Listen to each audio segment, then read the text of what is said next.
Voilà, bonsoir à toutes et à tous. Merci d'être avec nous. Je m'appelle Clément Lessort, je suis journaliste économique et surtout très heureux de vous accueillir pour ce live éco, plan d'accompagnement évidemment à l'économie et à l'emploi. Il en sera fortement question ce soir. Je suis ravi de vous accueillir à l'espace Encan, auditorium Michel Crépeau.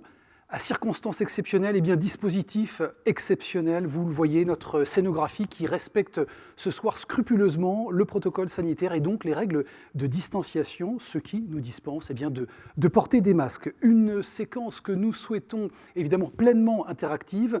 Vous le découvrez à travers votre visio, juste à côté, à droite, un écran qui vous permet eh bien, de poser vos questions. Nous aurons le plaisir évidemment de les traiter de façon ponctuelle tout au long de cette séquence. Et puis, bien sûr, les coordonnées, toutes les informations des services pleinement mobilisés autour de ces sujets, celui du service développement économique, bien entendu, service emploi et enseignement supérieur, toutes les infos sur le site de l'aglo-larochelle.fr. Vous êtes plus de 400 acteurs, représentants du monde économique, et c'est un grand plaisir de vous accueillir donc ce soir et de vous accompagner. Notre premier grand témoin, en guise d'introduction, eh bien, je me tourne très naturellement vers Jean-François Fontaine.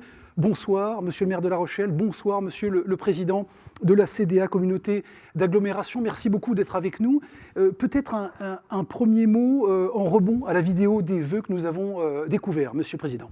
Écoutez, très simplement, c'est de présenter mes meilleurs vœux pour cette année 2021 à l'ensemble des entreprises, des commerçants, des artisans, des partenaires de la communauté d'agglomération, toutes celles et tous ceux qui agissent à nos côtés pour contribuer au développement économique de notre territoire, contribuer à la création d'emplois. On sait que nous sommes dans une période très particulière.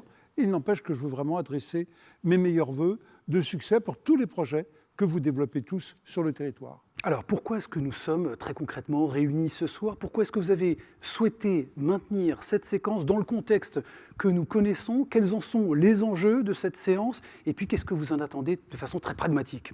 Vous savez, le développement économique, l'emploi, l'environnement, tout ça sont les piliers de l'action que nous portons au niveau de notre communauté d'agglomération. C'est un marqueur de l'action que nous voulons mener. Et depuis maintenant plusieurs années, les équipes animées par Jean-Luc sur le plan du développement économique, avec Pascal, que l'on va voir tout à l'heure sur les sujets de l'économie sociale et solidaire, de Stéphane sur le tourisme, ces équipes travaillent pour créer de l'emploi, créer de l'activité, créer de la richesse sur le territoire. Et puis patatrac, au mois de mars, la pandémie. L'activité s'arrête. Et donc on s'est dit, tous ensemble, on ne peut pas rester les bras croisés. L'État a mis en place des dispositions, la région a mis en place des dispositions. On s'est dit instantanément qu'après avoir fait autant d'efforts pour développer l'économie, pour créer de l'emploi et de la richesse sur le territoire, il nous fallait réagir. Et donc nous avons mis en œuvre un premier plan. Et puis, vous connaissez tous la suite. Après une phase d'amélioration, on est à nouveau engagé dans cette période difficile, même si sur le plan économique, elle est un peu moins dure, puisqu'effectivement, plus d'entreprises peuvent travailler. Il n'empêche qu'il y a aujourd'hui beaucoup d'entreprises qui souffrent, la restauration, les bars, tous ceux qui travaillent dans l'économie de la nuit, tous ceux qui travaillent dans l'économie événementielle. Et donc, on s'est dit, il nous faut être souple. Il faut nous adapter. Et puis une chose que nous ont dit les entreprises, parfois, ils nous ont dit on n'était pas au courant des dispositifs que vous mettiez en place. Donc cet événement que nous créons ce soir, c'est pour faire connaître. Et puis c'est aussi pour écouter les remarques, les observations, parce que comme tout plan, il est forcément perfectible. Et l'équipe a déjà fait évoluer le dispositif à partir de sa première étape. Donc l'agglomération va voter de manière imminente un plan de soutien renforcé, en partenariat avec les autres acteurs. Il ne s'agit pas de faire les choses dans notre coin, puis de ne pas regarder ce qui se passe autour. Donc il fallait réagir. Il faut faire savoir. Et puis on a aussi un axe particulier à la communauté d'agglomération, c'est d'intervenir en subvention. Parce qu'on sait tous, et le monde économique qui nous écoute le sait, qu'il y a une inquiétude sur la sortie du PGE.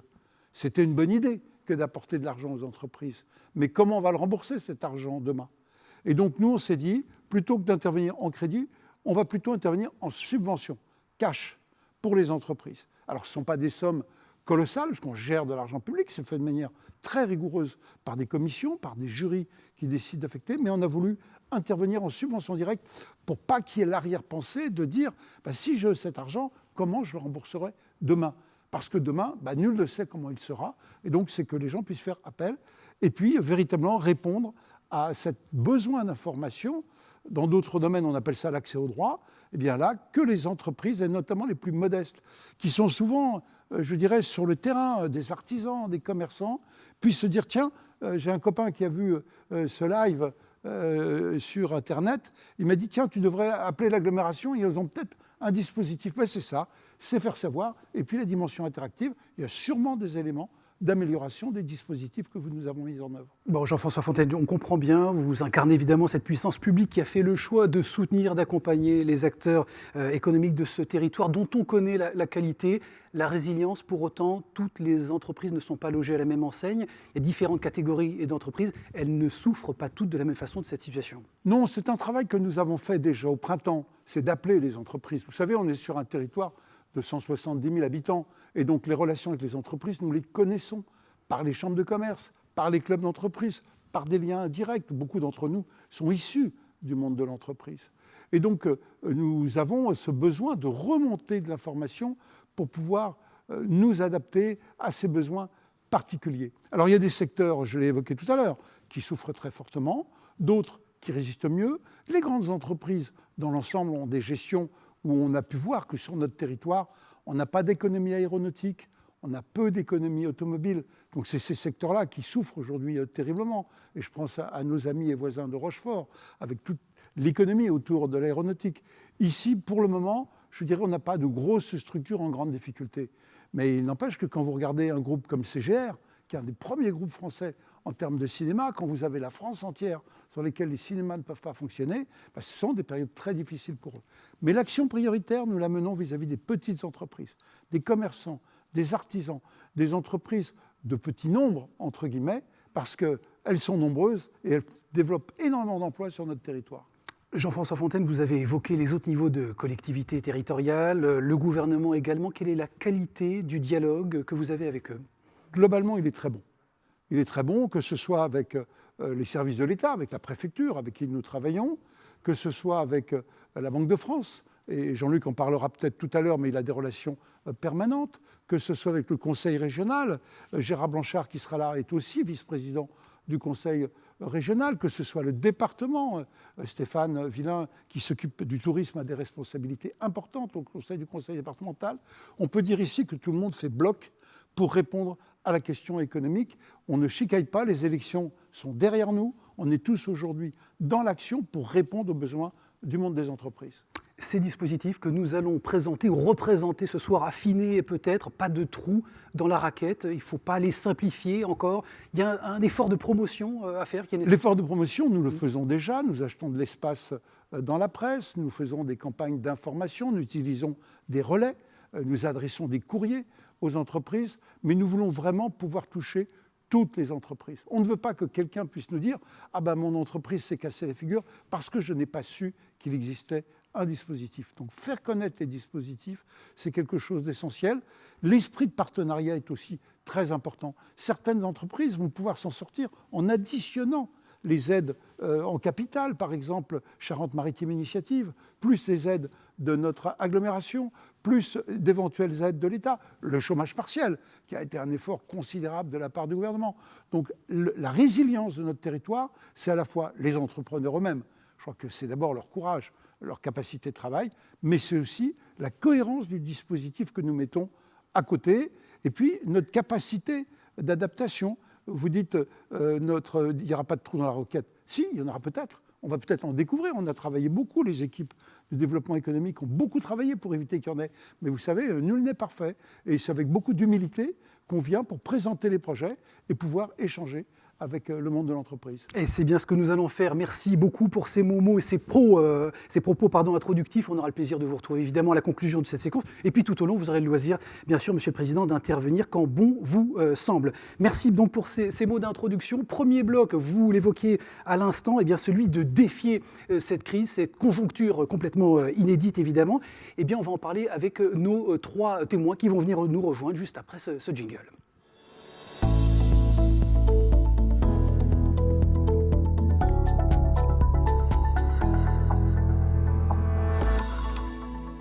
Et voilà, messieurs, merci de nous avoir rejoints. Jean-Luc Alguet, vous êtes vice-président en charge du développement économique, maire de L'Houmeau par ailleurs, et président de La Rochelle Technopole. C'est important de le préciser. Merci d'être avec nous. Stéphane Villain, vous êtes vice-président au tourisme, maire de Châtellillon-Plage également. Et enfin, Pascal Sabourin, conseiller communautaire en charge de l'économie sociale et solidaire.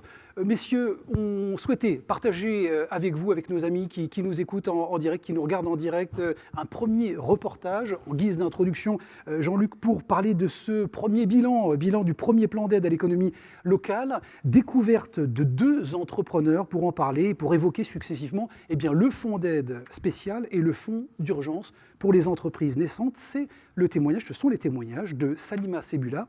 Elle est propriétaire et gérante de l'hôtel Victoria à Châtellillon-Plage. Et Inès Dacosta, gérante de Clean with Smile. Elle est auto-entrepreneuse, prestataire de services. On découvre leurs témoignages et on se retrouve juste après.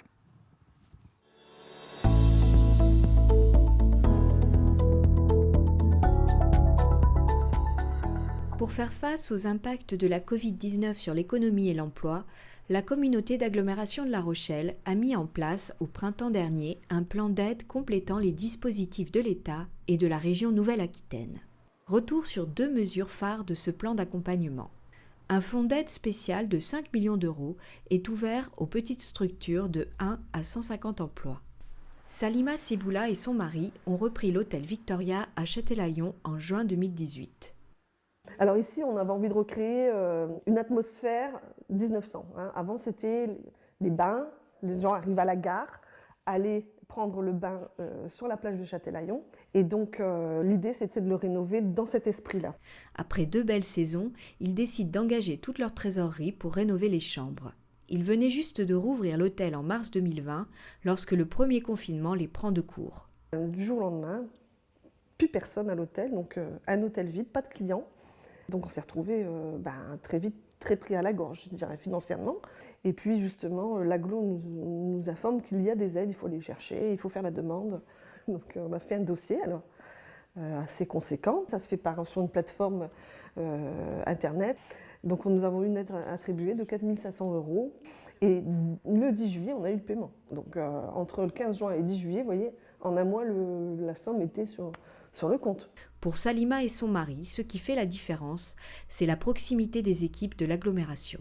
Avoir une personne justement qui s'intéresse à votre dossier, qui s'intéresse à vous et qui vous guide en disant faites cette demande-là, c'est important et on est dans l'humain. Donc on a senti justement à l'agglo des personnes proches des entrepreneurs. Voilà.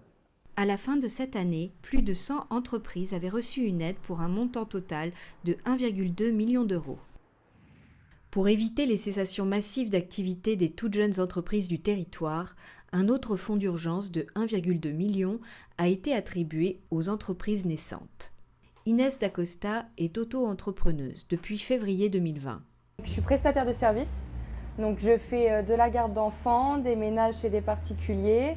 Je fais aussi du service de conciergerie et je travaille pour des laveries, donc je fais le repassage des laveries. Alors quand j'ai ouvert mon entreprise, à peu près 1 mois après, à peine, on est rentré en confinement total. Donc c'est vrai que ça a été compliqué parce que je venais de me lancer. J'ai eu peur, j'ai eu très peur, je me suis dit ça va pas marcher. Inès est alors privée de tous ses revenus. Elle entend parler de l'aide de l'agglomération de La Rochelle par l'intermédiaire d'une collègue. Donc je me suis renseignée, j'ai regardé sur internet. Après j'ai vu ce qu'il fallait faire et directement je me suis dit qu'il ne tente rien à rien. Donc j'ai envoyé tous les documents nécessaires et par la suite après j'ai reçu cette aide. En tant qu'entreprise naissante, Inès a touché 3 000 €. C'est une très belle somme pour débuter, surtout quand la situation ne nous permet pas d'avancer. Fin décembre, ce sont plus de 250 entreprises qui avaient reçu chacune une aide de 3 000 €.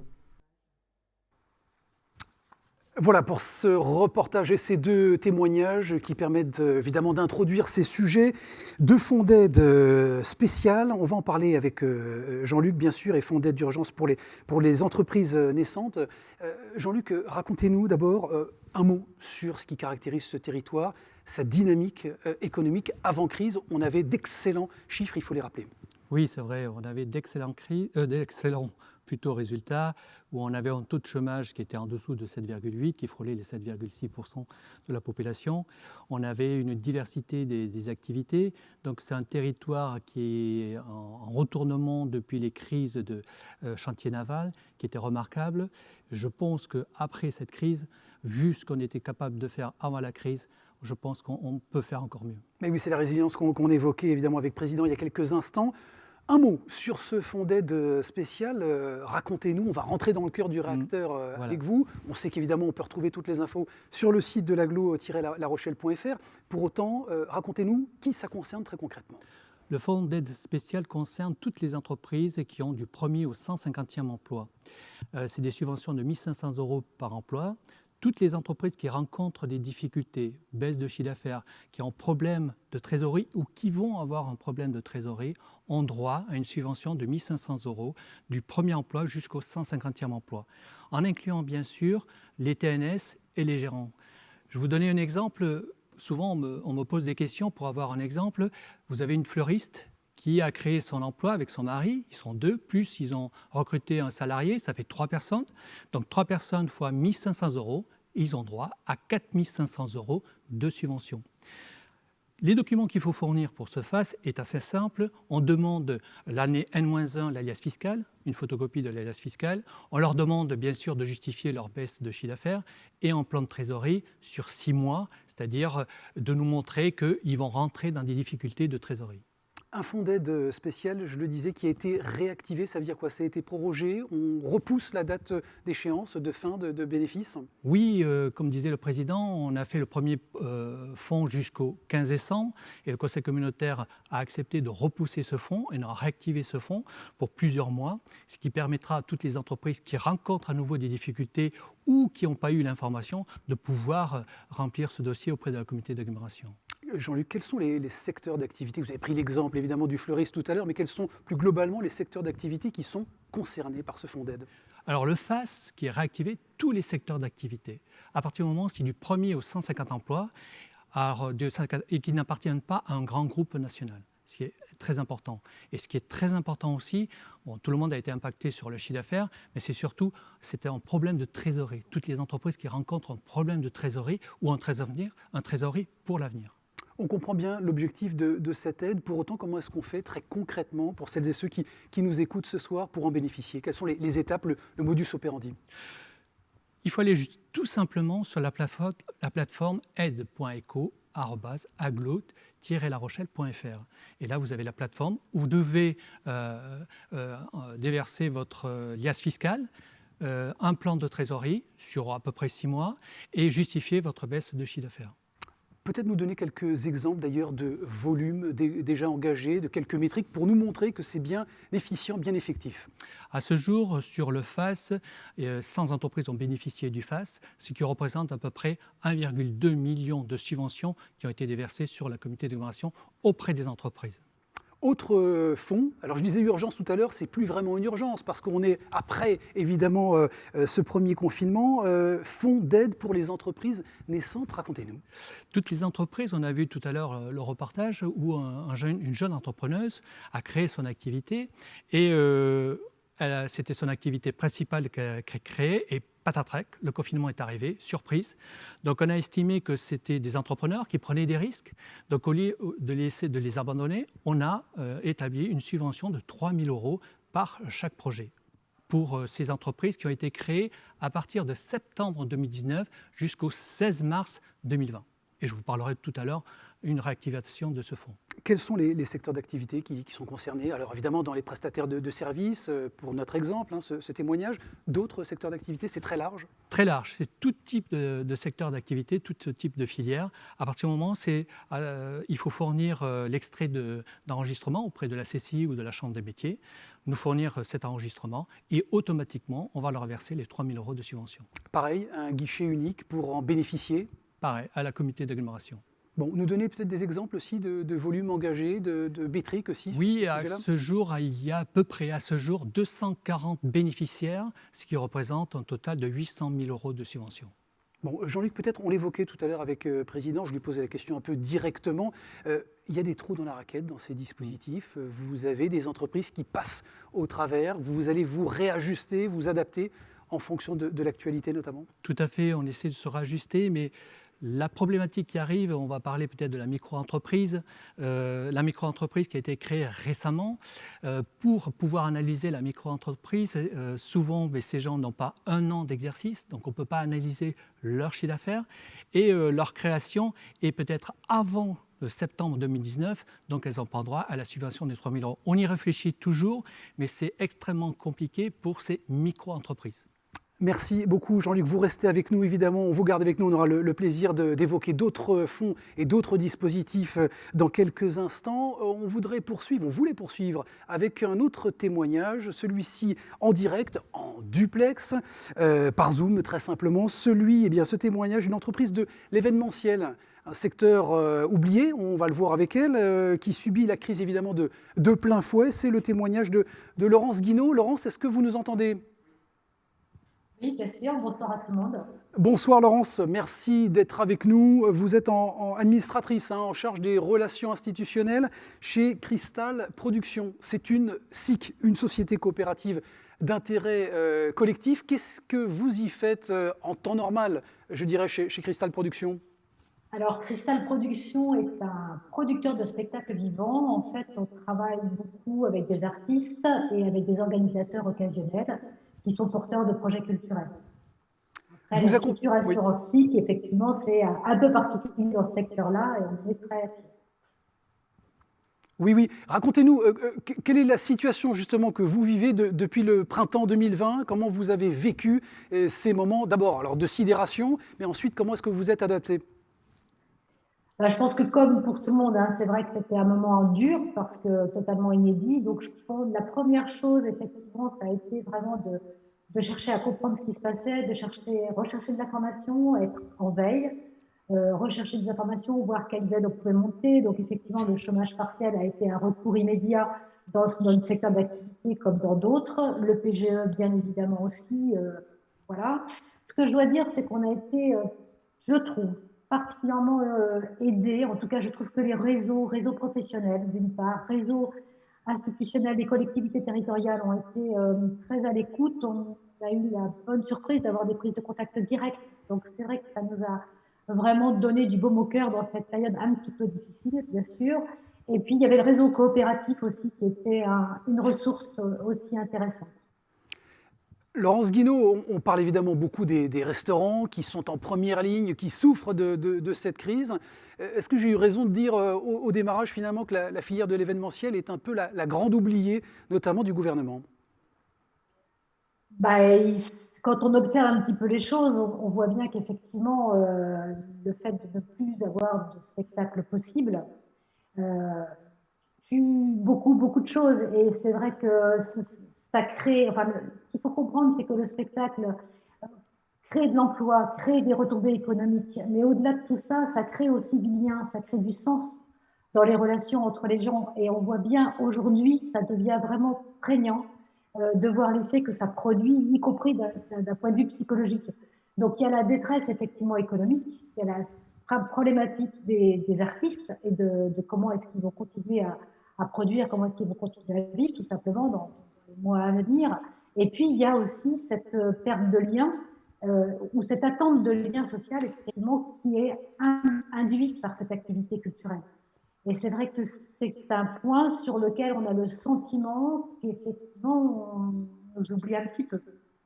Mais on nous oublie pour l'effet que ça a. En fait. Laurence Guinaud, vous parliez du soutien des collectivités territoriales et notamment celui de l'agglomération de La Rochelle, celui des réseaux professionnels aussi, sans en être directement la porte-parole. Vous vous sentez évidemment proche de ce qu'ils vivent collectivement. Qu'est-ce qu'ils vous disent? Quel est le moral des troupes aujourd'hui? Alors, je pense que tout le monde est très volontaire et très proactif. En tout cas, il y a une vraie dynamique et je pense que c'est vraiment pas un réseau qui va se laisser abattre. Je pense à des gens comme David à la Sirène, quelqu'un qui est très investi là-dessus. Je pense au RIM, qui est le réseau des indépendants des musiques actuelles au niveau de la région Nouvelle-Aquitaine.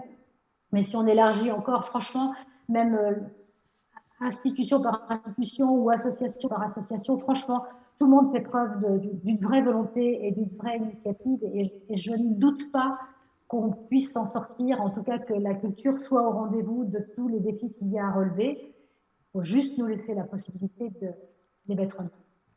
Laurence Guinaud, peut-être pour terminer, qu'est-ce que vous attendez aujourd'hui, ce soir, très concrètement, de la part de nos responsables politiques? Alors, j'ai envie de dire, il y a vraiment une chose sur laquelle il faut ne changer rien, notamment sur les politiques de proximité, ne changer rien sur la proximité, justement, et sur le lien direct que vous avez avec tous les acteurs économiques, culturels. Je pense que ça, c'est extrêmement important. Il n'y a que comme ça, effectivement, qu'on peut y arriver. Après, ce qu'on attend, c'est que vous soyez effectivement attentifs à tous ces cas particuliers. Et c'est bien ça, là, le défi pour vous, j'imagine. À tous ces cas particuliers et tous ces endroits où effectivement il y a des acteurs économiques qui sont un peu perdus. C'est vrai qu'une structure plus petite, plus isolée, où il n'y a qu'un seul responsable ou qu'un seul employé, sera forcément plus en difficulté parce qu'elle aura plus de mal à tout mener de front. Et ensuite, effectivement, ne pas perdre de vue la nécessité du lien des uns entre les autres et de cette solidarité qui est assez indispensable. Et donc, finalement, je pense que nous savons faire.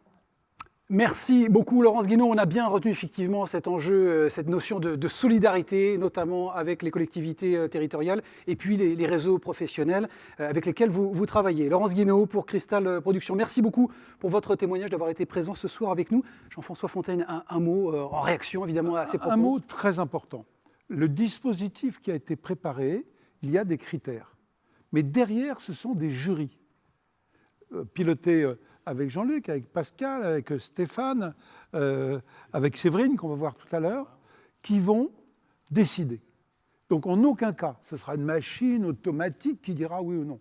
Ce sont des hommes et des femmes qui vont analyser le dossier, préparé par les services, et qui pourront apporter un correctif ici ou là. S'il s'avère qu'un projet, il manque un élément pour être dans les clous, mais que le cap est là, bah écoutez, je pense, je ne suis pas membre du jury, mais cette dimension humaine, elle est essentielle pour pouvoir apprécier le dossier dans sa proximité, comme cela vient d'être dit. Ce n'est pas automatique, c'est une dimension humaine qui apprécie la qualité du projet. Merci, Président, pour ces propos complémentaires. Vous nous confirmez bien, évidemment, pas d'approche algorithmique. On est sur quelque chose de très humain et donc très adapté aux besoins de nos entreprises, notamment ceux, évidemment, du secteur de l'événementiel qui a été évoqué par la parole de Laurence il y a quelques instants. Tout à fait. Il y a la partie réglementaire, mais comme a dit le Président, il a bien dit, il y a l'aspect humain derrière qu'il faut aussi tenir compte. Un fonds d'aide spécial renforcé, on va en avoir quelques mots avec vous. Kesako, de quoi s'agit-il? Justement, après le FAS, après ce témoignage, on s'est rendu compte, après l'analyse de la remontée de terrain, qu'il y avait un trou dans la raquette. Ce trou dans la raquette, c'est surtout toutes les filières qui sont très impactées autour des discothèques, l'événementiel, toutes les structures qui sont fermées administrativement, les hôtels aussi, que certains hôtels ne peuvent pas ouvrir en manque de clients. Et on s'est dit à un moment donné, et certains, par exemple, je vais donner un exemple, une discothèque qui a été fermée administrativement, qui a 5 employés, qui peut avoir le FAS, le fonds d'aide spécial. Il a 1 500 € x 5, 7 500 €. Mais souvent, les activités comme les restaurants ou les discothèques qui sont en centre-ville ont des loyers très importants, des charges fixes très importantes. Et on s'est dit à un moment donné, mais peut-être c'est pas assez justement pour les aider. Donc on va regarder les charges fixes qu'elles ont sur l'alias fiscal. Je vais vous donner un exemple. Tout à l'heure, je vous parlais de 5 employés x 1 500, ça fait 7 500 €. On analyse ces charges fixes qui représente 70 000 €, on applique 15%, ça lui fait 10 500 €. Donc on va prendre le meilleur des deux, c'est-à-dire pas les 7 500, mais on va verser la subvention de 10 500 €. Mais ce sont pour les structures de 1 à 20 équivalents temps plein, c'est-à-dire 20 équivalents temps plein. S'il y a demi-temps, ça fait un temps plein. C'est toutes ces structures de 20 équivalents temps plein maximum qui vont pouvoir bénéficier de ce FAS. Par contre, sur ce FAS, c'est le FAS renforcé qu'on appelle pour ces activités qui ont été fermées, qui sont fortement impactées, comme les restaurants ou d'autres. Mais les entreprises qui ont déjà bénéficié du premier FAS qu'on a parlé tout à l'heure, le fonds d'aide spéciale, eh bien, ces entreprises ne sont pas dans l'obligation de redéposer un dossier. Elles ont juste à envoyer un mail et de dire « je veux que mon dossier soit réexaminé ». Et si ce dossier est réexaminé, pareil, on lui a déjà versé 7 500 €. On réexamine son dossier, c'est 10 500 €. Et bien, on va lui verser les 3 000 € manquants en supplément, en subvention. Jean-Luc Alguet, est-ce que les entreprises se saisissent de cette opportunité suffisamment aujourd'hui? Il y a encore un travail de promotion à faire, notamment sur ce dispositif-là. Notamment sur ce dispositif, il y a un travail de promotion, c'est pour ça qu'on est là ce soir. Et je compte sur toutes les entreprises qui sont autour et tous les représentants syndicaux, je sais qu'il y en a qui sont en visio, de répartir cette information. Et toutes les entreprises, si vous avez de questionnements, où vous avez des questions, n'hésitez pas à appeler la communauté d'agglomération au service de développement économique. Et il y a un standard qui sera tous les jours à votre écoute pour vous aider, vous aiguiller et même à remplir les dossiers. Bon, toutes les informations évidemment sur le site de l'agglo-larochelle.fr. Vous aurez les coordonnées, les contacts et les interlocuteurs à la fin de cette séquence en bas de votre écran. Jean-Luc, deux choses. La première, peut-être donner quelques volumes engagés. On parlait du succès justement de ce dispositif. Il faut encore travailler à sa promotion, à sa diffusion. Nous sommes là ici ce soir pour cela. Quels sont les volumes engagés à ce jour sur ce dispositif? De plusieurs millions. Je ne vais pas vous dire exactement la somme parce qu'il faut être extrêmement optimiste pour l'avenir. Je ne vais pas vous dire il y a 3 millions, il y a 4 millions, il y a 5 millions ou 6 millions.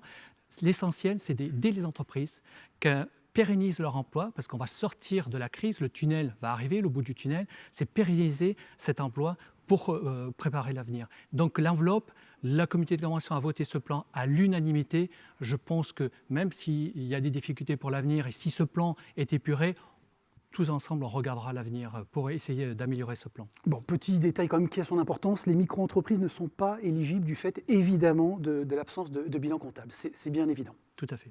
Merci en tout cas Jean-Luc pour ces propos. Je me tourne vers vous, Stéphane Villain. Vous êtes vice-président, bonsoir, vice-président en tourisme et maire de Châtellerault-en-Plage également, particulièrement touché par la crise. On le sait, ce secteur subit cette conjoncture de plein fouet. Pour autant, il faut rappeler quand même ce que ça représente en création de valeur, le poids économique que représente ce secteur pour notre territoire. Écoutez, en fait, l'économie touristique, c'est la première économie du département. C'est 1,8 milliard de rentrées économiques par an, c'est 20 000 emplois, c'est 33 millions de nuitées, tout hébergement confondu, les campings, les gîtes, les hôtels, et donc les résidences de loisirs, enfin bon.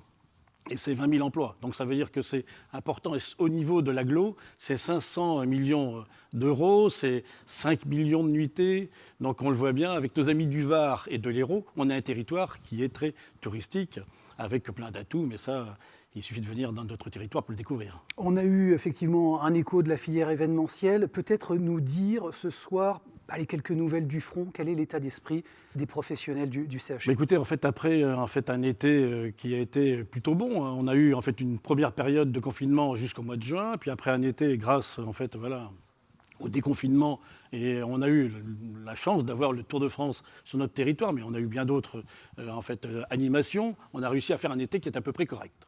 Mais malgré tout, on est retourné tout de suite, à partir du mois de septembre, dans un deuxième confinement. Et là, les choses se sont corsées, si je puis dire. C'est-à-dire que tous ces hôtels, tous ces restaurants, tout le monde a fermé. Et donc, ils sont là aujourd'hui en déshérence. Et ils se posent des questions quant à leur avenir. Quand est-ce qu'on va sortir de ce tunnel ? Et des professionnels qui avaient investi notamment entre-temps pour répondre aux règles et aux protocoles sanitaires et qui ont été fermés à nouveau, on le sait.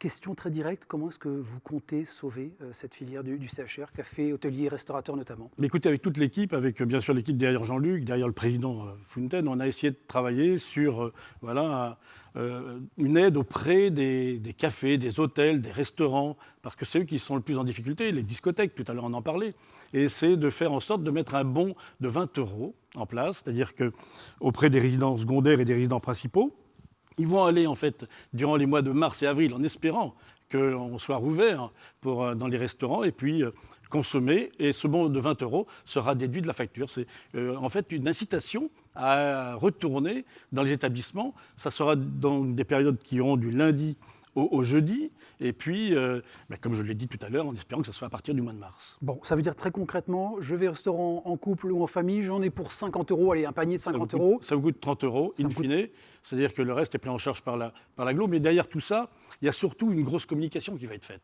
C'est-à-dire de dire, allez, on réinvestit, en fait, voilà nos commerces à côté de chez nous. Et je crois que ça, c'est important. Deuxième sujet, celui d'un dispositif d'accompagnement sur la partie juridique. Racontez-nous. C'est-à-dire qu'aujourd'hui, on le voit bien, en fait, ces entreprises sont en grande difficulté et ils ne savent pas quelle orientation ils vont prendre. Et alors, on va mettre en place des face-à-face avec des fiscalistes, des juristes, des gens qui vont s'occuper du RH, de l'économie, et qui vont leur donner tous les renseignements nécessaires pour pouvoir s'en sortir, s'orienter justement pour aller chercher des subventions.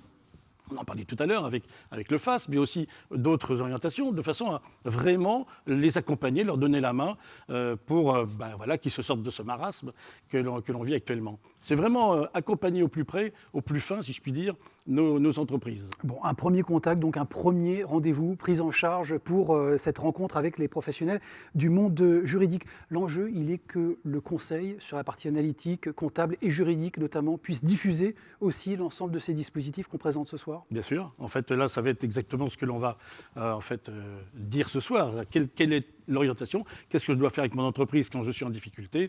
Et quels sont... Alors, moi, j'invite tous les prestataires à communiquer avec nous et puis à nous rejoindre pour avoir toutes les informations nécessaires pour pouvoir s'en sortir. Bon, toutes les informations que vous retrouvez encore une fois sur le site de l'agglo-larochelle.fr. Première séance de questions, merci beaucoup Stéphane Villain. Première séance de questions, évidemment, qu'on relaie, qu'on a plaisir à relayer. Je les découvre avec vous. J'ai bénéficié du fonds d'aide spéciale. Puis-je bénéficier du fonds d'aide spéciale renforcé, Jean-Luc? Tout à fait. S'il a déjà bénéficié du fonds d'aide spéciale, il a juste un mail à envoyer à la comité d'agglomération, qu'on réexamine son dossier, et on réexaminera son dossier, et on pourra lui attribuer le complément en fonds d'aide spéciale renforcé. Bon, merci pour ces éléments de réponse. Autre question qu'on attend de votre part, très pragmatique, en tout cas pour la première. Autre question, pourquoi les entreprises créées à partir du 17 mars 2020 ne touchent que 1 500 € alors que celles créées avant touche 3 000 €. Bon, Jean-Luc, je me tourne un peu naturellement vers vous. Quoi, 2 traitements de faveur, de vitesse? Comment ça marche? On peut dire qu'il y a 2 traitements. Celles qui ont été créées avant le premier confinement, il y a un effet de surprise. Personne ne s'y attendait. Il n'y avait pas cette prise de risque importante. Donc, on a estimé à 3 000 €. Celles qui ont été créées après le premier confinement, on a estimé que tout entrepreneur a compris qu'il y avait encore cette crise sanitaire et qu'il y avait une grosse prise de risque. Donc, on a diminué la subvention à 1 500 €. En toute connaissance de cause. Merci Jean-Luc. Autre question qui concerne le tourisme cette fois-ci. Je suis une entreprise touristique en difficulté. Qui peut me dire à quel dispositif j'ai droit? Et Stéphane, je me tourne vers vous naturellement. Écoutez, en fait, c'est ce qu'on disait tout à l'heure, c'est un travail qui a été fait en collaboration avec Charente Tourisme. Ce sont donc des avocats de KPMG avec qui on travaille et qui vont donner tous les renseignements nécessaires. Si jamais il y a des questions de fiscalité, de social, d'administratif, voilà. Et donc, comme je le disais tout à l'heure aussi, j'invite vraiment tous ceux qui ont besoin d'être orientés de nous contacter et on va faire en sorte de les mettre en relation avec ces avocats très spécialisés. Ce sont des experts métiers, donc on est à leur disposition. Dont acte. Merci beaucoup Stéphane. On aura le plaisir évidemment de traiter vos prochaines questions dans une prochaine session dans quelques minutes. Merci beaucoup pour vos premières contributions. On va parler évidemment de l'économie sociale et solidaire. Dans un instant avec Pascal Sabourin qui est avec nous ce soir. On souhaitait pour introduire ce sujet vous partager une vidéo, plusieurs témoignages. On va partir à la découverte du fonds de soutien spécifique à l'ESS à travers le témoignage de Francine Bemel et Tristan Tricot. Ils travaillent tous les deux au sein de l'association de la Maison de la Baie du Marais Poitevin, et puis Frédéric Seguin pour Envie Charente-Maritime, association qui accompagne des salariés en insertion au métier de la logistique et de la réparation. On découvre leurs témoignages et on se retrouve juste après.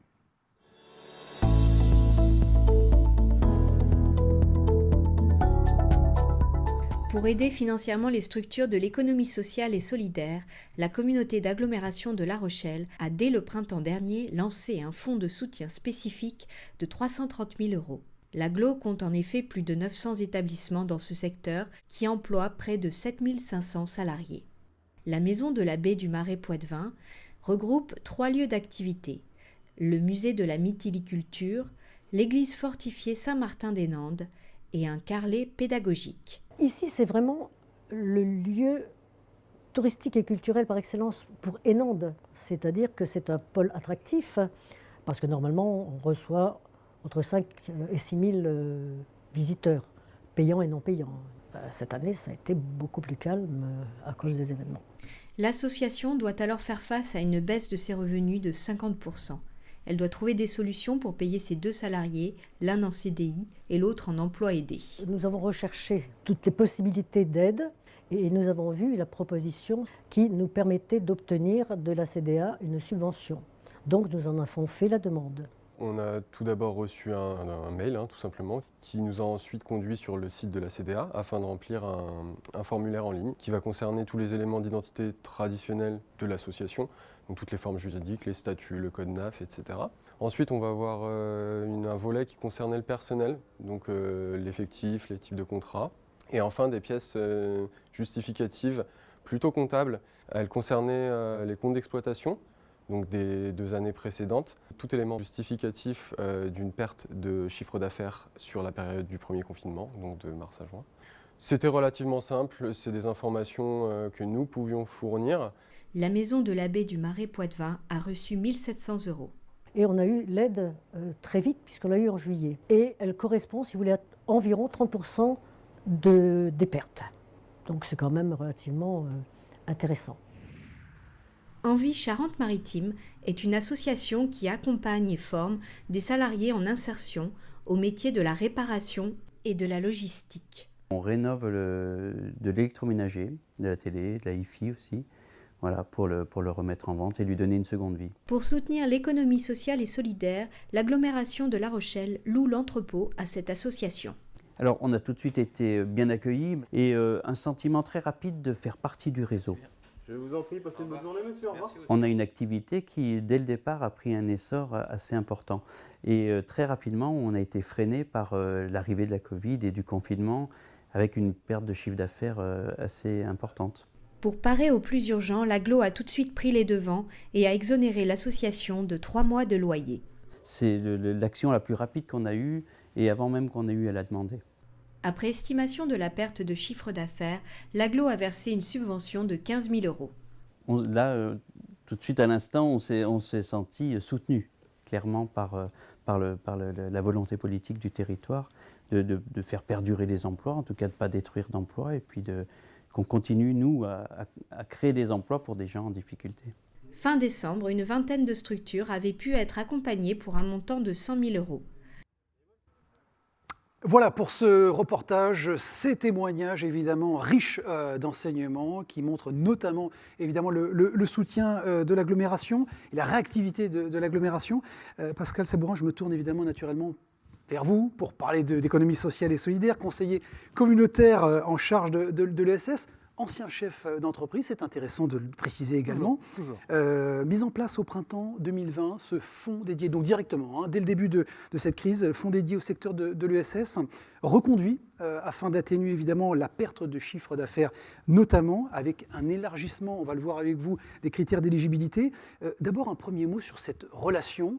Certains la jugent encore très lointaine, d'autres finalement très poreuse, entre l'économie dite classique et cette économie sociale et solidaire qui prend de plus en plus de place. Alors c'est tout à fait normal qu'on se pose un petit peu ces questions. L'économie sociale et solidaire est en train d'émerger de façon très très importante, mais aujourd'hui n'est pas forcément connue. Il faut faire effectivement ce parallèle, c'est intéressant de le faire. Il ne faut pas opposer les 2 économies, l'économie traditionnelle qu'on connaît tous et l'économie sociale et solidaire, tout simplement parce qu'elles sont complémentaires et qu'on voit qu'effectivement elles peuvent avancer ensemble.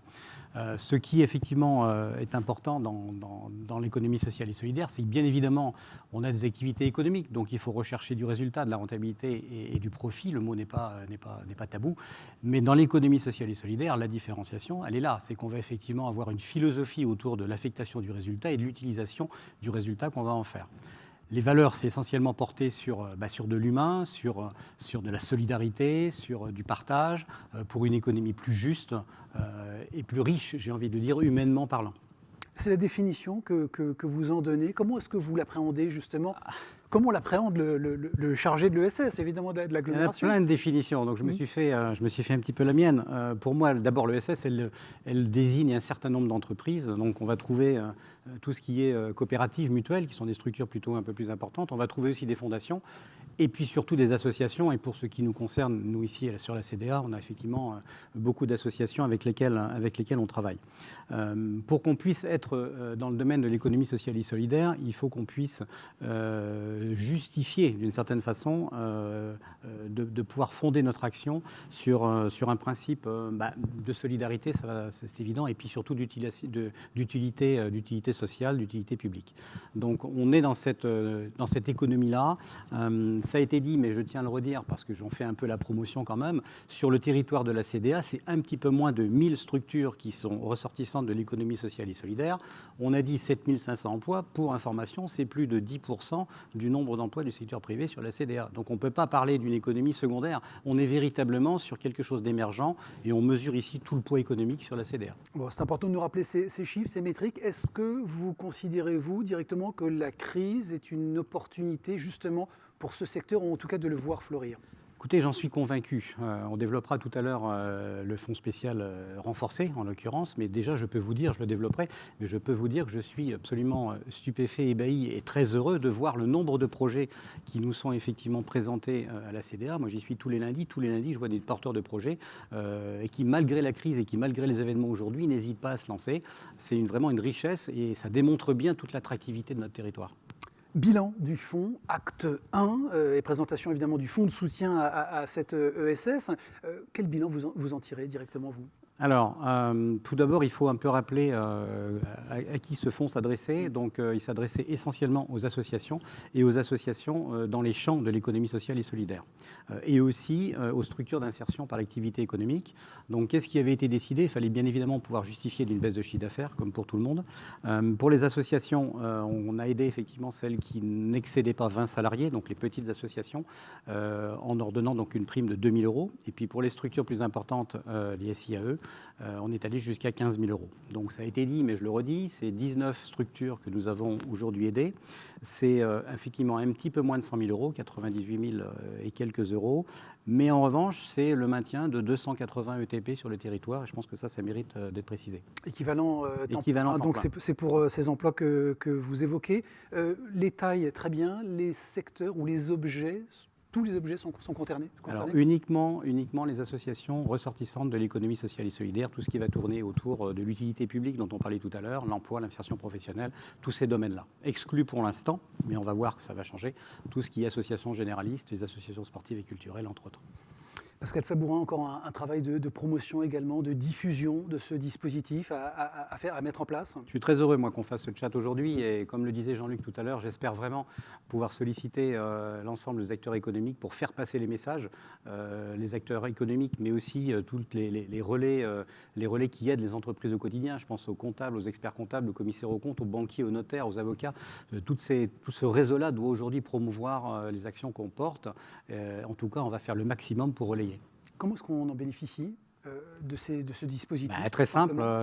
On a un service extrêmement structuré et très disponible, avec une vraie culture économique et avec une vraie appétence commercial, excusez-moi du terme, pour rentrer en relation. Donc on appelle le service à la CDA, le service ESS, et puis effectivement on va instruire très rapidement le dossier. Bon, qui connaissent bien, qui ont la culture du fonctionnement, notamment des associations, mais aussi, on l'a évoqué tout à l'heure, des SIG, des SCOP, qui constituent cette économie sociale et solidaire. J'apprends tous les lundis beaucoup de choses d'ailleurs à leur contact, donc très sincèrement, elles sont particulièrement pertinentes et vraiment au point sur tout le sujet. Bon, des sessions d'information, on parlait de promotion, de diffusion, il y a des sessions d'information qui vont être réalisées en partenariat notamment avec des acteurs importants sur le territoire. Donc là, on va attaquer effectivement le fonds social renforcé, si vous le voulez bien. Donc le fonds social renforcé, donc, il a deux actions. Une première action qui va être une poursuite des aides financières, mais on s'aperçoit que peut-être on a manqué sur ce premier fonds le fait de ne pas aider suffisamment les structures à pouvoir monter les dossiers. Donc il y a à la fois un volet financier, un volet accompagnement. Alors, sur le volet financier, on va rester dans la même logique. On va aider les associations employeuses dans le domaine de l'économie sociale et solidaire pour pouvoir justifier d'une baisse d'environ 20% du chiffre d'affaires en faisant la moyenne sur l'exercice 2018-2019. On va effectivement tenir compte de deux choses nouvelles. Donc, on va augmenter le seuil de salariés, c'est-à-dire qu'on va faire une première tranche de 0 à 20 salariés et on va ouvrir une deuxième tranche de 20 à 100 salariés. Et puis, on va aussi moduler avec une pondération en termes de chiffre d'affaires réalisé. On est sur la logique dont parle souvent Jean-Luc, qui est effectivement de faire de la dentelle, c'est-à-dire de pouvoir répondre au maximum à tous les cas de figure. Donc aujourd'hui, pour faire simple, on imagine un tableau extrêmement synthétique. Donc on a une première strate pour les associations qui vont de 0 à 20 salariés. Si elles font moins de 100 000 euros de chiffre d'affaires, on reste sur une subvention de 2 000 euros. Et si elles font plus de 100 000 euros de chiffre d'affaires, on va passer à 4 000 euros. Et puis, pour les associations plus importantes, celles qui dépassent les 20 et qui peuvent aller jusqu'à 100 salariés, 100 ETP, là, on va monter à 8 000 euros. Et si la structure est capable de nous montrer qu'elle fait plus de 90% de son activité sur le secteur marchand, on ira jusqu'à 10 000 euros. Ça, c'est le volet financier. Ça, c'est le volet financier. Voilà. Pour l'accompagnement également ? Alors ça, c'est la vraie nouveauté. Et pour moi, c'est peut-être encore plus important parce qu'on s'aperçoit généralement que dans le domaine associatif, on a beaucoup d'engagement, beaucoup de volonté. On manque parfois de moyens, on manque parfois de compétences pour aller sur les sites, pour aller sur les plateformes, pour pouvoir réaliser les dossiers techniques, pour pouvoir récupérer les éléments. Donc, il y a une vraie notion d'accompagnement. Donc, on va pour ce faire d'abord s'adosser à la compétence de deux structures partenaires. D'abord la Chambre régionale de l'économie sociale et solidaire qui fait un super boulot, la CRES, et puis aussi de la structure France Active qui est une structure nationale qui aide l'économie sociale et solidaire sur tout le territoire.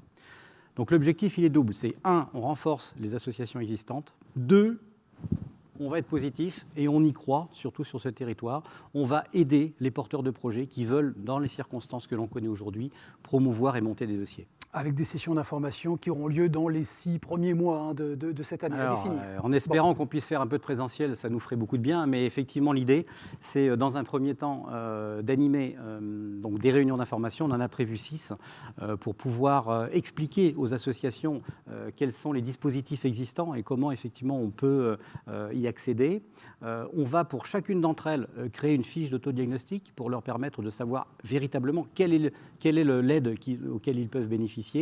Et puis on va aller plus loin, on va les aider, on va leur prendre la main, si je puis m'exprimer ainsi, et puis constituer le dossier, apporter les éléments et monter le dossier complètement.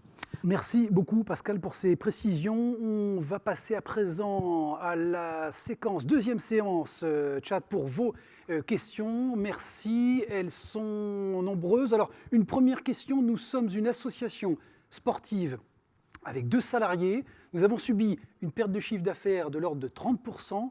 Est-ce que nous pouvons mobiliser le Fonds d'économie sociale et solidaire de la communauté d'agglomération ? Pascal, c'est vous qui prenez la main. Alors, ce n'est pas une réponse facile. Pour répondre à cette question, c'est non, puisque effectivement, la partie subvention est liée aux associations ressortissantes de l'économie sociale et solidaire. En revanche, on va pouvoir effectivement bénéficier de l'accompagnement dont on a parlé tout à l'heure. Ça, c'est pour cette question. Une autre question également, merci Pascal. Comment savoir si je suis éligible au Fonds économie sociale et solidaire, bien sûr, et comment déposer le dossier ? Très simple, comme l'ont dit mes collègues, on s'adresse à la CDA, on appelle le service et on va pouvoir avoir instantanément et très très rapidement la possibilité de monter le dossier. Une petite précision, si vous le voulez bien Clément, puisque dans l'accompagnement, on a parlé effectivement de cette première séance d'information. On va monter avec nos organismes partenaires des dispositifs d'accompagnement un petit peu plus précis. On va parler des réunions espresso, on les appelle comme ça, où on va accompagner pendant plusieurs séances d'information collective et individuelle les porteurs de projets. Et puis avec France Active, là on fait un dispositif, je le dis parce que le point de l'accompagnement il est là et c'est ça qui va être le plus fort. On appelle ça un dispositif de propulseur de projet, ça veut bien dire ce que ça veut dire. Donc on va dans un premier temps accompagner pendant 3 mois avec les porteurs de projets pour les aider à monter leur dossier. Et puis pour ceux qui vont se lancer dans le combat de la création d'entreprise, on aura un deuxième dispositif qui va être un dispositif d'incubation. Voilà. On parlera dans quelques instants justement de ces créations d'entreprises. Merci beaucoup Pascal. Stéphane également, je vous libère tous les deux. Merci beaucoup d'avoir été avec nous. On va poursuivre avec ce deuxième bloc. Après défier la crise, eh bien rebondir après cette crise. C'est évidemment toute l'énergie et la dynamique de ce territoire que j'évoquais il y a quelques instants avec nos témoins qui vont nous rejoindre juste après ce jingle. Merci pour votre attention. À tout de suite.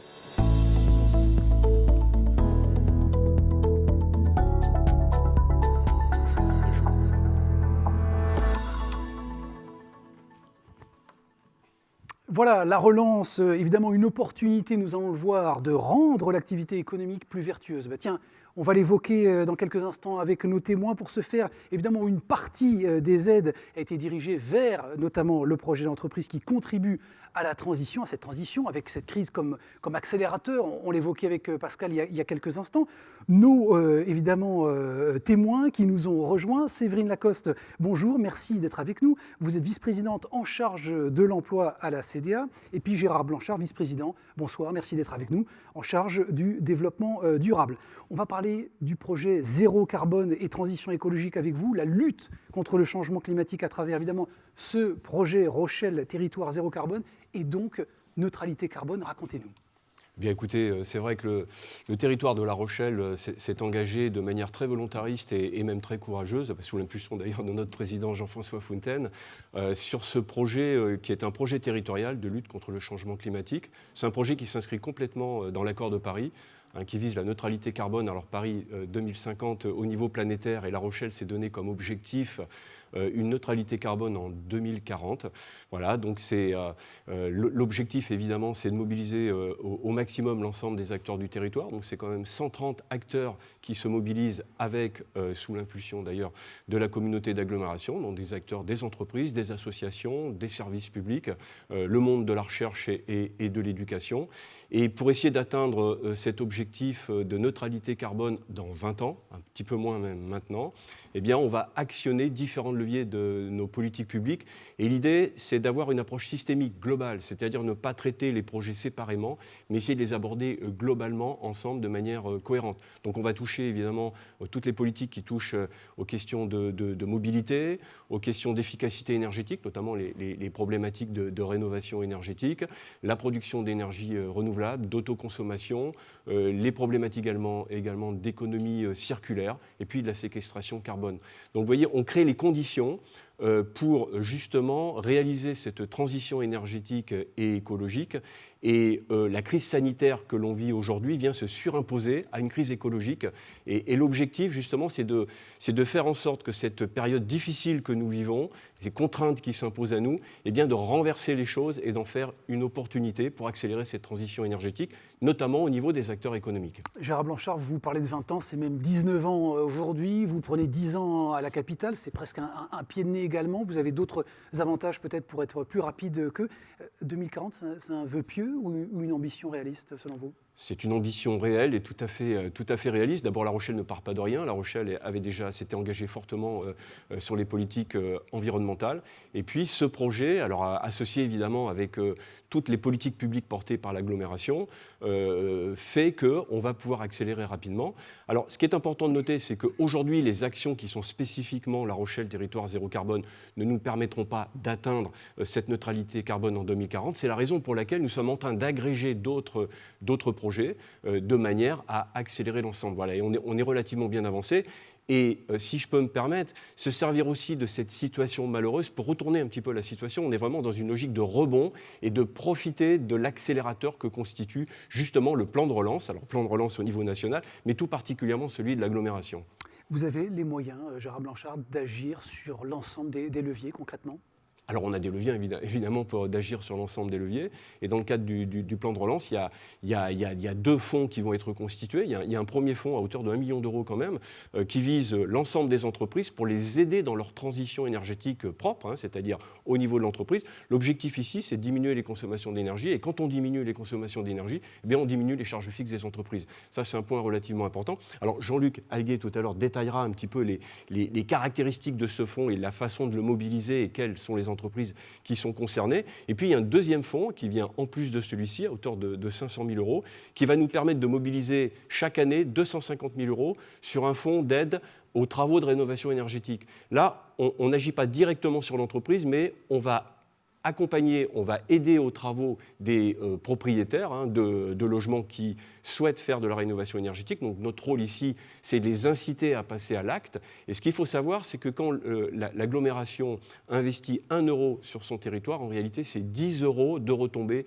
auprès des entreprises dans ce secteur particulier, qui est le secteur du bâtiment, mais également des bureaux d'études qui permettent de faire les aides. Donc 250 000 euros par an, c'est en réalité 2 500 000 euros qui vont être directement accessibles aux entreprises du territoire.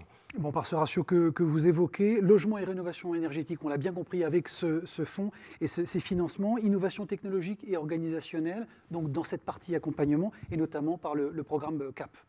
Oui, alors ça c'est un message aussi que je voudrais faire passer de manière plus générale. Vous l'avez vu sur la première partie, c'est-à-dire que économie et écologie, ça va absolument ensemble. C'est deux faces d'une même pièce. Il n'est pas question de les opposer.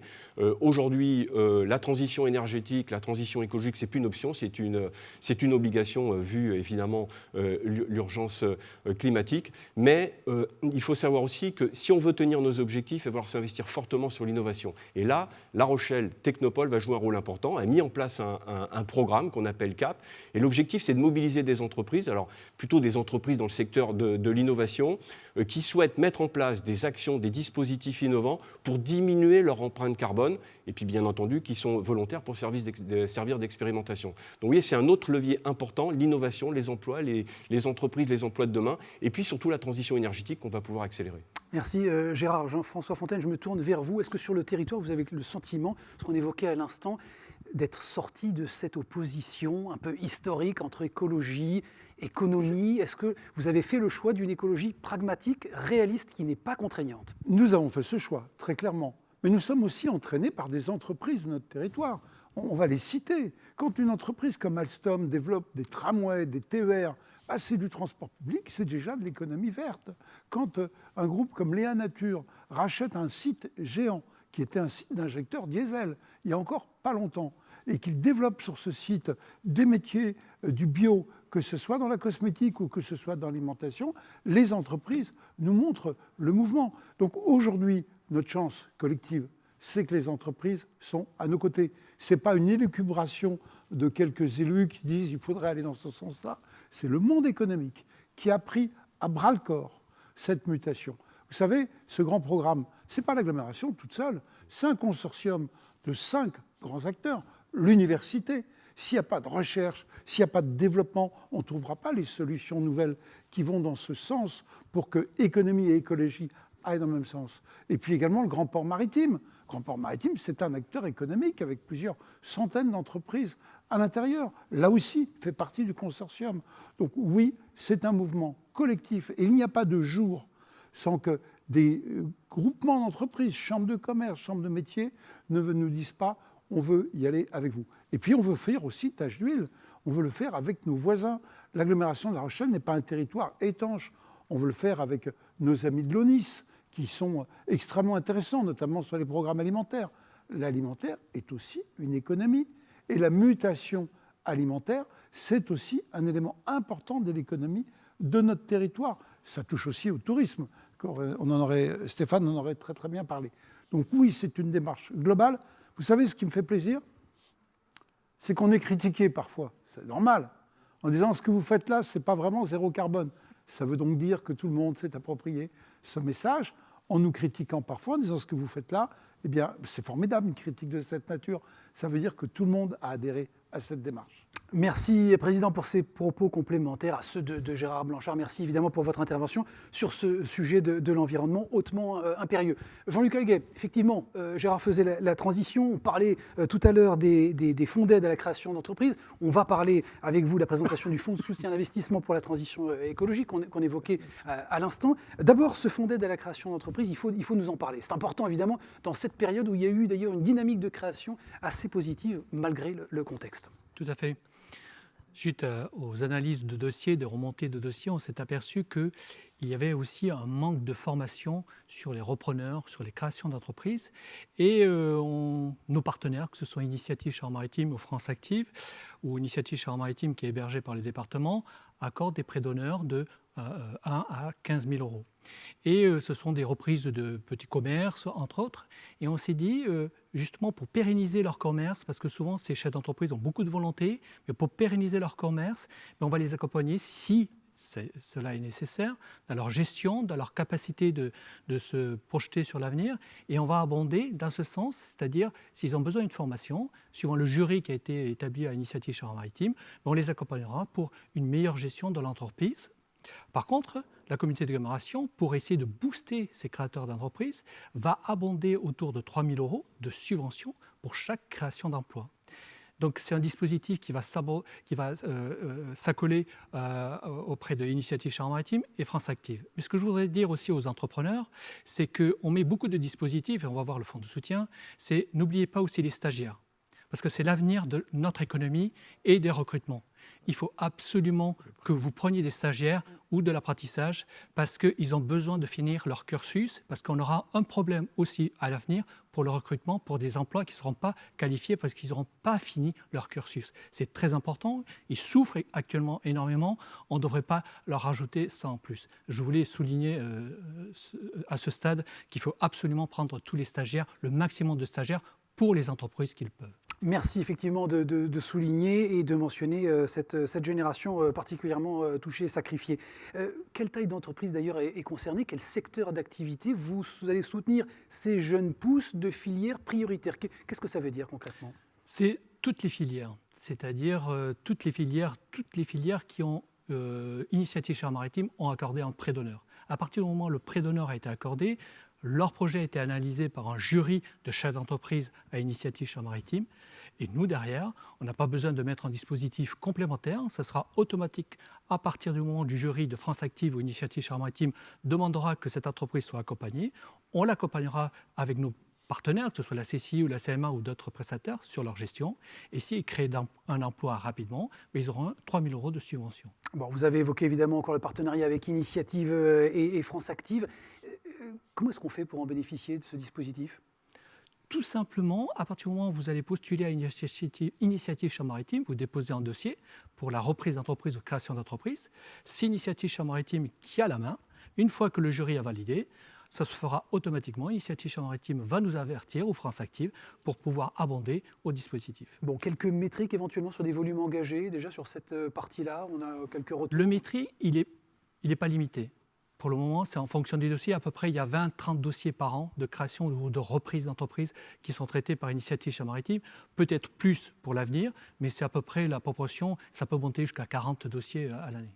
Voilà pour ce fonds d'aide à la création d'entreprises. Présentation du fonds de soutien à l'investissement pour la transition écologique. Évidemment, Gérard a envie de dire plein de choses, mais il vous a laissé le biscuit principal. On va parler notamment de calcium. La Rochelle a une forte attractivité. On le sait, ça a des enjeux sur le foncier, sur la lutte contre le mitage. Racontez-nous, par ce prisme-là déjà.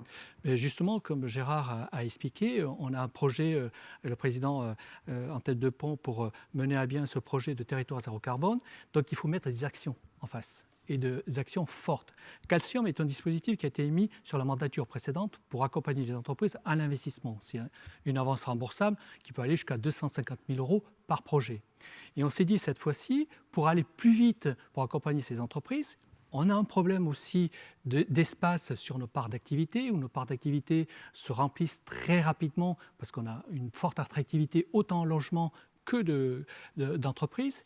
Et on s'est dit, il va falloir maîtriser notre foncier sur la communauté d'agglomération, éviter au maximum le grignotage sur les terres agricoles.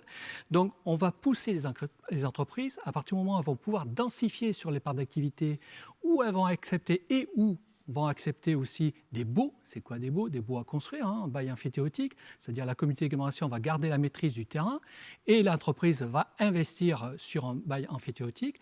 Elles auront droit au projet Calcium jusqu'à 250 000 euros d'avance remboursable sur 7 ans à taux zéro. Et en plus, elles auront droit à une subvention maximum de 75 000 euros par projet. Je vais vous donner un exemple tout simple. Elle a un projet d'investissement immobilier de 700 000 euros sur un bail emphytéotique. Elle demande un prêt remboursable de 250 000 euros sur 7 ans. Et en plus, elle aura droit au maximum de la subvention, c'est-à-dire c'est 15%, donc ce sera 75 000 euros de subvention qu'elle va pouvoir abonder au projet pour inciter les entreprises à justement aller sur des bails amphithéotiques ou des baux à construire. Bon, c'est très clair, Jean-Luc Alguet. Est-ce que c'est un fonds qui s'adresse à toutes les PME de toutes les filières? Sur la communauté d'agglomération, on a une diversité où tout à l'heure on est très résilient, plutôt plus résilient que d'autres territoires parce qu'on a une diversité des filières. Justement, il faut les conserver et renforcer cette diversité des filières. Donc, c'est adressé à toutes les filières du territoire. Dont acte. Merci beaucoup Jean-Luc pour la présentation de ces deux fonds. On va parler emploi avec vous Séverine. Bonsoir, merci d'être avec nous. Séverine Lacoste, vice-présidente en charge de cette question évidemment très importante pour nos chefs d'entreprise qui nous regardent. L'économie, c'est aussi et surtout l'emploi, toutes ces aides économiques qui doivent soutenir ce sujet. Mais nous parler d'abord des conséquences, peut-être en introduction, de cette conjoncture, de cette crise directement depuis le mois de mars, en tout cas le printemps 2020. Tout à fait. En fait, vous l'avez dit, les différents plans d'aide permettent pour l'instant aux entreprises de maintenir leurs salariés, de conserver leurs salariés. Mais pour autant, effectivement, nous étions plutôt dans une bonne phase au deuxième trimestre 2020. Nous étions à 7,6% de chômage, ce qui était plutôt bien. Et là, nous avons eu les nouveaux chiffres du troisième trimestre 2020. Nous sommes à 9%. Donc, attention. Pour l'instant, ça peut encore monter. Pour l'instant, notre partenaire Pôle emploi nous dit pas d'inscription massive de personnes qui auraient été licenciées, mais plutôt des fins de contrat. Des contrats, des CDD qui ne sont pas renouvelés, et puis des sorties vers l'emploi qui ne se font pas. Et puis après, des changements de catégorie, puisque le taux de chômage est basé uniquement sur une catégorie de demandeurs d'emploi. Et donc, le jeu des changements de catégorie fait que le taux de chômage augmente. Mais pour l'instant, effectivement, vous l'avez dit, Jean-Luc l'a dit, on a un territoire plutôt résilient. Ça veut dire que cette hausse, très concrètement, si je vous entends bien, est plutôt structurelle et pas forcément liée à la conjoncture ? Tout à fait. Et après, ce qu'il est important de souligner aussi, c'est que si les entreprises arrivent à conserver leurs salariés, on a quand même ce taux de chômage qui augmente parce qu'on a aussi des demandeurs d'emploi qui étaient inscrits et qui vont rester inscrits et ils vont devenir demandeurs d'emploi longue durée. Et on le sait, on a l'expérience d'autres crises, ce sont ceux qui paient le plus lourd tribut, les jeunes et les demandeurs d'emploi longue durée. Alors le plan de relance de l'État, avec le hashtag « Un jeune, une solution », cible particulièrement les jeunes et nous sommes actuellement au travail avec la mission locale pour mettre en œuvre ce plan d'action. Mais du coup, la CDA a décidé de plutôt se pencher sur les demandeurs d'emploi longue durée. Ils sont déjà très bien accompagnés, il existe un certain nombre de dispositifs, mais nous avions envie d'aller plus loin. Alors, un certain nombre de dispositifs, notamment nous parler celui du lab de l'emploi. En quoi ça consiste très concrètement ? Alors, du coup, nous avons imaginé, avec le service emploi-enseignement supérieur, nous avons réfléchi, nous nous sommes dit, en fait, dans nos collectivités, alors CDA de La Rochelle et les communes membres de la CDA, nous avons une diversité de métiers. Un demandeur d'emploi longue durée, c'est à partir de 12 mois de chômage, vous êtes demandeur d'emploi longue durée. En 12 mois, ça va vite et à la fois, c'est assez pour perdre vos repères, pour perdre quelquefois vos compétences et en tout cas pour perdre votre savoir-être professionnel. Donc du coup, les entreprises, plus vous êtes au chômage longtemps, plus vous vous éloignez d'un emploi potentiel, puisque les entreprises ont du mal avec ces personnes. Elles veulent bien les former, mais par contre, quand il manque ce savoir-être professionnel, c'est plus compliqué. Donc on s'est dit comment on peut remobiliser ces personnes. Et donc, avec cette diversité d'emplois dans nos collectivités, on s'est dit, si on recrute ces personnes sur une durée de 1 an et qu'on les accompagne, qu'on les remobilise, qu'on les forme, on peut arriver au bout à leur faire retrouver la capacité d'intégrer immédiatement un emploi dans les entreprises classiques du secteur marchand. Séverine Lacoste, quelles sont les conditions, si je puis dire, de la réussite de ce dispositif ? Par quoi ça passe ? Alors en fait, c'est très simple. Les conditions de réussite, elles reposent sur des partenariats.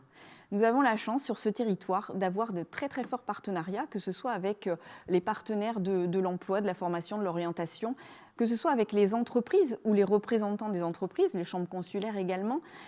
Donc en fait, ce dispositif, sa réussite repose sur des partenariats. Un partenariat avec l'État d'abord, parce que nous pourrions embaucher à l'aide de contrats aidés, et donc il faut que l'État soit notre partenaire sur ce champ. Un partenariat avec les partenaires de l'emploi et de la formation pour accompagner ces personnes durant ce parcours d'une année et pouvoir former ces personnes. Et enfin, et là c'est le plus important, un partenariat avec les entreprises. En quoi les entreprises pourraient nous aider sur ce parcours d'une année? En fait, ce que l'on aimerait, c'est qu'ils puissent s'engager à nos côtés, et ils l'ont déjà fait. On travaille ensemble sur les assises de l'emploi, on travaille pour, mais aussi avec les entreprises. Et en fait, ce qu'on leur demanderait pendant cette année, c'est de s'engager à nos côtés pour présenter leur métier, leur entreprise, leur métier auprès de ces personnes recrutées, les coacher un petit peu sur des entretiens de recrutement, voilà, sur le travail en équipe. Et puis au-delà de ça, s'ils pouvaient proposer des périodes d'immersion dans leurs entreprises, ce serait le top. Évidemment, Voilà. on le comprend bien. Donc on a besoin des entreprises, évidemment, Oui. sur cette question du maintien de l'emploi, de la préservation de l'emploi. Jean-François Fontaine, une attention particulière, on le disait à l'instant, pour les jeunes. Cette génération, il est difficile d'avoir 20 ans en 2020, comme notre président l'évoquait, et puis les chômeurs longue durée. Bah, écoutez, ce qui a été dit, et je vais additionner les deux observations qui ont été faites. Le besoin de stage. Et puis d'autre part, ces jeunes qui se forment, qui traversent d'ailleurs des moments difficiles pour certains, qui sont à l'université ou dans les écoles à La Rochelle et qu'on va essayer d'aider. C'est un volet plus social que j'aborderai dans la conclusion. Mais en tout cas, oui, il faut que nous maintenions cet effort. Il y a eu, dans les 5-6 dernières années, une création d'emplois considérable sur notre territoire. Et grâce au travail conjoint, aider les entreprises pour créer de l'activité, se tourner vers les jeunes pour s'assurer que la formation soit en adéquation avec le besoin de l'entreprise, a donné d'excellents résultats. J'ai une petite nuance sur ce qui a été dit tout à l'heure. Non, la difficulté, elle n'est pas structurelle, elle est conjoncturelle, liée à cette crise que nous traversons. Et nous avons tous l'espoir que ça reparte et qu'on puisse jouer, nous, collectivités, ce rôle intermédiaire dans cette période de 6 mois, d'1 an. Nul le sait à cette heure. Et on a tous d'immenses espoirs dans le vaccin. Mais donc, en tout cas, on sait qu'il y a cette période où les collectivités peuvent peut-être temporairement embaucher des gens pour qu'ensuite, sur des métiers sur lesquels il y ait des débouchés ensuite. Je vais vous donner un chiffre que nous regardons tous, pas chaque jour, mais régulièrement. C'est le nombre d'emplois disponibles sur l'agglomération de La Rochelle. Dans la période faste, avant la crise, en mars, on était monté, je parle sous votre contrôle, à 1700, 1600, 1700. Pendant la crise, au mois de mars, avril, c'est tombé à 400, 500. Aujourd'hui, à cette heure, à cet instant, il y a 1000 emplois disponibles sur l'agglomération de La Rochelle. Donc ce travail conjoint d'essayer de dire aux entreprises, on va vous trouver les jeunes dont vous avez besoin, ou les chômeurs de longue durée, parce que c'est les deux catégories qui nous préoccupent le plus, eh bien on va continuer cet effort. Et puis la cellule emploi va continuer son travail pour maintenir le moral, cette employabilité, de faire que les gens ne tombent pas dans la trappe du chômage de longue durée, parce qu'on sait tous que c'est très difficile d'en sortir. Ça nous amène aussi au soutien à l'économie sociale et solidaire qu'on a évoqué tout à l'heure, parce que là, vous avez aussi toutes les structures d'insertion dont on a terriblement besoin dans cette période. Merci, Président, pour ces propos complémentaires à ceux de Séverine Lacoste. Et évidemment, un grand bravo à vos équipes, à la cellule emploi, pour mobiliser évidemment l'ensemble des forces et des dynamiques, aussi bien évidemment côté agglomération, mais aussi entreprise, pour sauver ces emplois. On va passer à la dernière séance de questions-réponses. Je les découvre sur cet écran. Quand et auprès de qui pourra-t-on déposer un dossier, nous demande-t-on, pour obtenir une aide du Fonds de soutien à l'investissement pour la transition écologique? Et bien sûr, Jean-Luc, je vous passe la main. À partir de mi-février, on pourra déposer le dossier et tout simplement auprès de la communauté d'agglomération de La Rochelle. Et vous appelez la communauté d'agglomération, un des techniciens vous répondra pour déposer le dossier et il vous communiquera toutes les pièces à fournir pour déposer ce dossier. Merci Jean-Luc pour ces éléments de réponse. L'écologie, alors question très directe, l'écologie n'est pas ma priorité. Ce que je veux, c'est sauver mes emplois et mon entreprise. Gérard Blanchard, oui, alors effectivement, dans ces moments-là, peut-être qu'on peut avoir le nez plus dans les comptes, dans l'analytique, et qu'on peut se dire finalement que l'écologie attendra, si je puis dire. Oui, enfin, de toute façon, cette remarque est parfaitement légitime. Une entreprise, elle est là pour préserver évidemment ses emplois, développer son activité. C'est à nous de faire en sorte, par nos politiques publiques, de réorienter effectivement l'activité. Et les deux fonds dont on a parlé, celui auquel évidemment Jean-Luc vient de faire référence, montrent qu'on va aider les entreprises à aller dans le sens de la transition énergétique et donc ils vont préserver leurs emplois, ils vont préserver leur activité et en plus ils vont normalement aussi améliorer leur bilan puisqu'on va les aider à diminuer leur charge fixe comme je mentionnais tout à l'heure. Donc même si la préoccupation première n'est pas l'écologie, le résultat final de toute façon sera bien au rendez-vous en ce qui nous concerne. Merci Gérard. Dernière question. Quand sera créé, nous demande-t-on, le Lab de l'emploi? Séverine, est-ce qu'on a une échéance, une date à communiquer? Alors, effectivement, on voudrait aller vite, mais à la fois, il ne faut pas négliger la phase amont. Parce que, comme je l'ai dit tout à l'heure, la réussite du projet repose sur des partenariats. Et ces partenariats, il faut les monter avant de commencer à recruter. Mais j'imagine un passage en conseil communautaire début mars et ensuite des recrutements qui pourront se faire à l'issue. Mais ne surtout pas négliger la phase amont pour qu'ensuite le parcours soit le meilleur possible et que la personne puisse accéder à un emploi à l'issue de cette année. C'est bien noté. Merci beaucoup Séverine, merci Gérard, merci Jean-Luc évidemment pour votre présence et vos témoignages. Il est déjà temps évidemment de passer à la conclusion juste après ce jingle.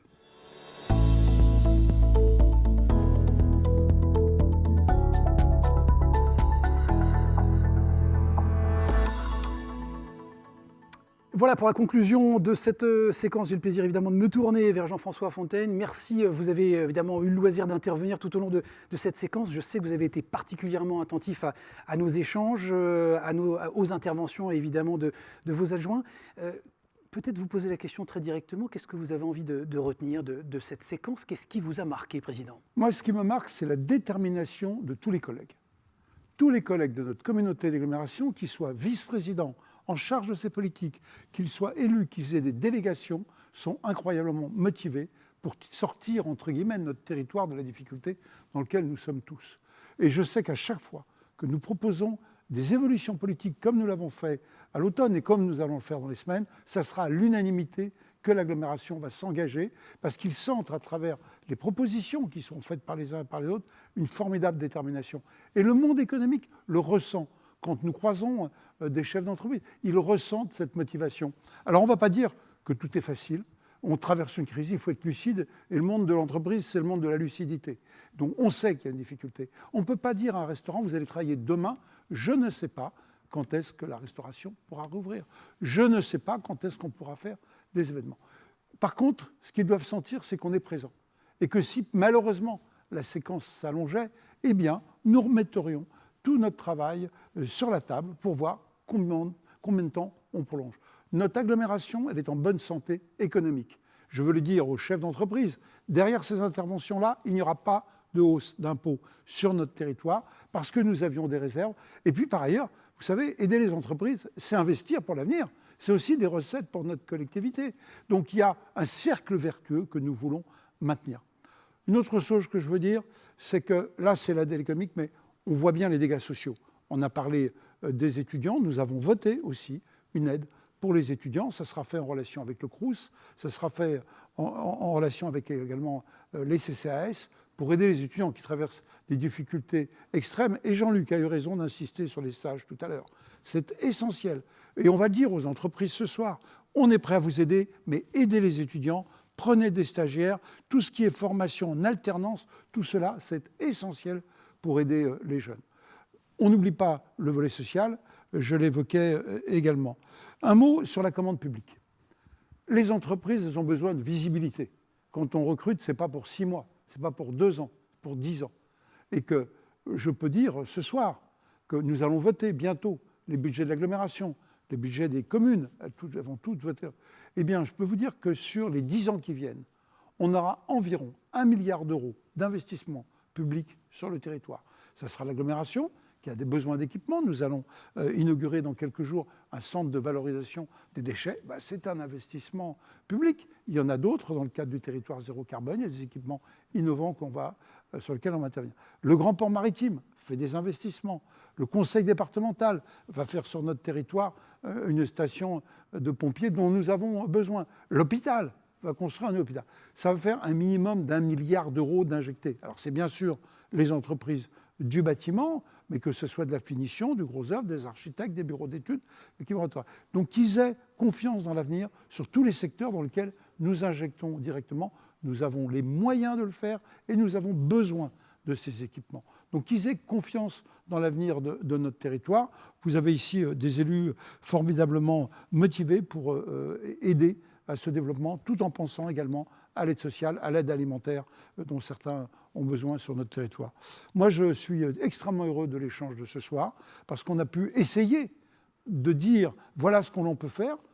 Ce n'est pas parfait, évidemment, mais on sait en tout cas qu'on a pu déjà aider. Quand je cumule tous les chiffres qui ont été donnés, j'arrive à près de 386 entreprises qui ont été aidées, entreprises et associations, en prenant en compte l'économie sociale et solidaire. S'il faut en aider 500, on en aidera 500. On a les moyens d'intervenir, mais maintenant il faut que l'information circule. Il faut impérativement que ceux qui nous ont écoutés ce soir, quand ils voient un collègue qui en bave, utilisons des termes directs, qu'ils puissent dire, l'autre soir j'ai entendu cet événement qui a fait l'agglomération. Voilà. Et puis je veux en conclusion remercier toutes celles et tous ceux qui ont préparé cet événement de ce soir, saluer les entreprises qui nous ont livré des témoignages extrêmement intéressants, remercier tous nos partenaires, Chambre de commerce, Chambre de métiers avec qui on est main dans la main au quotidien. Tu as cité Pôle emploi, vous avez cité la Banque de France, enfin voilà, les services de l'État, bien évidemment, la région, le département, il ne faut pas que j'en oublie, sinon je vais me faire engueuler. Donc voilà, et puis de saluer tous celles et tous ceux qui ont pu nous accueillir. Vous savez, nous sommes ici dans une entreprise qui s'appelle La Rochelle Événements. Cette entreprise, d'habitude, elle crée des événements avec beaucoup de monde. Il y a quelques jours, c'était le salon Passerelle. Alors le salon Passerelle, il n'a pas pu avoir lieu sous une forme conventionnelle. Eh bien, l'équipe ici, La Rochelle Événements, a organisé un salon Passerelle virtuel où par les écoles, les centres de formation, les universités ont pu expliquer toute leur formation. Et donc, je veux vraiment saluer ici toute l'équipe de La Rochelle Événements qui a contribué à l'organisation, les services économiques, le service emploi, bien évidemment, tous ceux qui ont vous remercier pour avoir animé cet événement. Improd TV également, une entreprise de notre territoire qui a réalisé cet événement ce soir. Vraiment de vous dire à tous un grand merci, parce que ce qui nous fait tous marcher, ce qui nous donne la foi, c'est d'aider les entreprises, et derrière ça, c'est d'aider l'emploi sur notre territoire. Un grand merci à vous. Merci beaucoup au Président, merci à nos grands témoins de ce soir qui ont été avec nous. Merci beaucoup à vous de nous avoir suivis, merci pour votre attention, vos contributions, l'ensemble évidemment des questions que vous avez adressées à vos élus. Vous pourrez retrouver l'intégralité, pour information, eh bien oui, je le dis maintenant, l'intégralité de cette séquence dès demain matin sur le site de l'agglo-larochelle.fr. Excellente soirée et à très bientôt. Merci pour votre attention.